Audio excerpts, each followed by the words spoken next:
अशी ring railway राहील। नागपूरवरून गोंदियाला जाईल, गोंदियावरून चंद्रपूरला जाईल, म्हणजे वडसाला जाईल, वडसावरून चंद्रपूरला जाईल आणि चंद्रपूरवरून वर्धाच्या थ्रू पुन्हा नागपूरला येईल। म्हणजे रिंग रूट पण केला आणि डायरेक्ट रूट पण केलेला आहे। आणि ही जी मेट्रो आहे हिची स्पीड 140 किलोमीटर प्रति घंटा आहे। म्हणजे नागपूर ते वर्धा हे अंतर केवळ 35 मिनिटात पार होणार आहे आणि नागपूर ते यवतमाळ हे 1 तासात पूर्ण होणार आहे। नागपूर ते अमरावती 1 तास 20 मिनिटात होणार आहे। एअर कंडिशन मेट्रो आहे, त्याचंही सिलेक्शन झालेलं आहे। त्याच्यामध्ये 6 डब्बे पॅसेंजर करता आहे आणि 2 डब्बे शेतकऱ्यांकरता आहे। दूध, भाजीपाला, फळं, औषधं हे कोल्ड स्टोरेज राहणारे डबे आहेत, त्यातून पाठवता येणार आहे। आणि यामध्ये इकॉनॉमिक क्लास जो आहे त्याच्यामध्ये वायफाय फुकट आहे, समोर टीव्ही आहे, चांगली सीट आहे आणि विमानात जसं नाश्ता चहा कॉफी मिळतं तशी व्यवस्था आहे। त्याच्यात किचन पण आहे आणि गरम गरम चहा कॉफी आणि खाण्याचे पदार्थ हे मेट्रोमध्ये मिळणार आहे। काही वस्तू पण विकत घेत आहेत आणि जे बिझनेस क्लास आहे त्याच्यामध्ये झोपून जाता येणार आहे टीव्ही बघत। आणि या मेट्रोचं इकॉनॉमिक क्लासचं तिकीट प्रायव्हेट बस जी आहे, स्टेट ट्रान्सपोर्टची बस आहे, त्या तिकिटाच्या बरोबर असलं पाहिजे असा माझा प्रयत्न आहे। आणि त्याकरता नागपूर मेट्रो ही सगळी स्टेशनं चांगली करणार आहे आणि या सगळ्या स्टेशनमध्ये उत्तम टॉयलेट, रंगरंगोटी, कारण सिग्नल सिस्टीम आणि रेल्वेचीच आहे। आणि त्यामुळे फक्त डबा जो मेट्रो जी आहे त्यात माझी वर्ध्यातल्या लोकांना विनंती आहे की जसा आपल्याकडे प्रसन्न ट्रॅव्हल आहे, कोणती खुराना ट्रॅव्हल आहे, कोणती अजून विजय ट्रॅव्हल आहे, तसंही प्रत्येक मेट्रोचा मालक हा विदर्भातला तरुण उद्योजक राहणार आहे।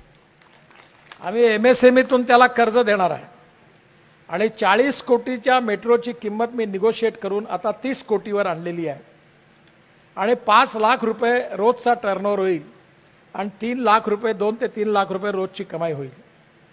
त्यामुळे ही मेट्रो इकॉनॉमिकली व्हायबल आहे आणि याच्यात नागपुरातून आता जवळपास 70-80 लोकांनी अर्ज केलेला आहे। पण मी अमरावती, यवतमाळ इथल्याही पण लोकांकरता कोटा ठेवलेला आहे, तो मी स्वतः सिलेक्ट करणार आहे। त्यामुळे तुमच्या इथले जे ट्रान्सपोर्ट किंवा हॉस्पिटॅलिटी किंवा हॉटेल किंवा कॅटरिंगचे बिझनेसवाले असतील त्यांनी यात जरूर अर्ज करावा, माझ्याकडे करावा।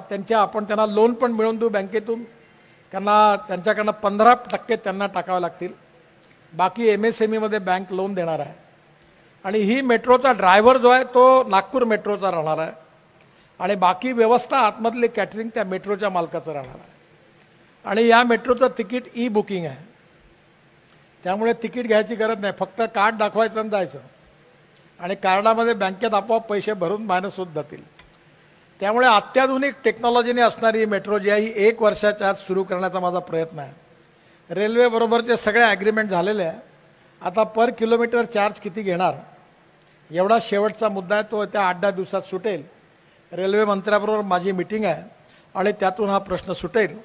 आणि हे झाल्यानंतर मी आत्ताच सांगितलं की नागपूरच्या मिहानमध्ये आतापर्यंत 56,000 लोकांना रोजगार मिळाला विदर्भातल्या आणि येत्या 2 वर्षामध्ये मिहानमध्ये 1 लाख तरुण लोकांना रोजगार देण्याचा आमचा निर्धार आहे। जेवढे computer engineer, software engineer, computer येणारे जेवढे लोक आहेत, सध्या HCL कंपनीने 4,000 लोकांना घेतले, ते 16,000 लोक घेणार आहेत। आपली टाटा इन्फोसिस त्यांच्याकडे 6,000 आहे, ते 40,000 लोकांना घेणार आहे। टेक महिंद्रा आहे, टाटाची टाल कंपनी आहे आणि एवढंच नाही तर आता जे फायटर जेट आहे रायफेल ते नागपुरात तयार होणार आहे आणि 12 सीटर फाल्कन नावाचं विमानही नागपुरात बनायला सुरुवात झालेली आहे।